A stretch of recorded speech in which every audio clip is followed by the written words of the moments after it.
Hello friends, good morning. সকাল বাজে এখন 8:30টার মতো। তো এদিকে চলে আসলাম কিচেনে। তো সকালবেলার টিফিন তৈরি করব। তো এদিকে এসে প্রথমে দুধ জাল বসিয়ে দিয়েছি। আজকে বানাবো পায়েস। আর কালকেই হাজব্যান্ড বলছিল পায়েস বানানোর কথা, তো ভাবলাম সকালবেলা টিফিনে বানিয়ে নিই।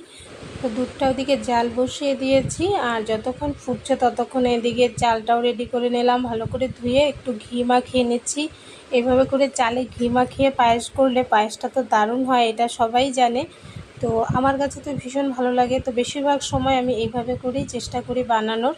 তো এদিকে দেখো চালটা মেখে আমি এর মধ্যে দিয়ে দিলাম। দুধটা ফুটছিল, তো চালটা একটু কম করে এর মধ্যে দিয়ে দিয়েছি। দিয়ে এবার নেড়ে চেড়ে এর মধ্যে আমি একটা নেট দিয়ে ঢেকে দিলাম, যাতে উপর থেকে কোনো নোংরা না পড়তে পারে।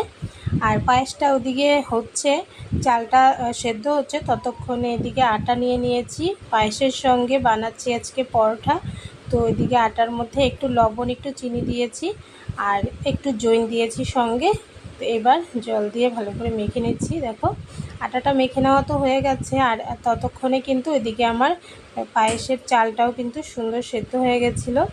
আর ওদিকে আজকে পুচকুসোনা উঠে গেছে অনেকটাই তাড়াতাড়ি। তো উঠে ওকে ব্রাশ করালাম, ব্রাশ টাশ করিয়ে ওকে একটু দুধ দিলাম খেতে। আর এখন ও বাইরে খেলছে। তো ততক্ষণে আমি এদিকে করে নিচ্ছি। হাজব্যান্ড যেহেতু ডিউটি যাবে, ডিউটি আছে 10টার দিকে বের হবে, তো তার আগে ওকে খেতে দিতে হবে।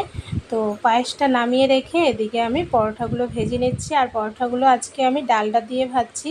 হাজব্যান্ড খুব পছন্দ করে ডালডা দিয়ে পরোটা ভাজলে। তেলের পরোটাও খেতে খুব একটা ভালোবাসে না, তাই বেশিরভাগ সময়ই বলে যে ডালডা দিয়ে ভেজে দিতে।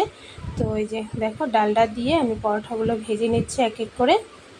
আর গরম গরম পরোটা আর এরকম ক্ষীর থাকলে কিন্তু দারুণ লাগে খেতে। মাঝে মধ্যে এরকম খাবার খুবই মজার। পরোটাগুলো সব ভেজে নেওয়া হয়ে গেছে, আর ততক্ষণে পায়েসটাও একটু ঠান্ডা হয়ে গেছে।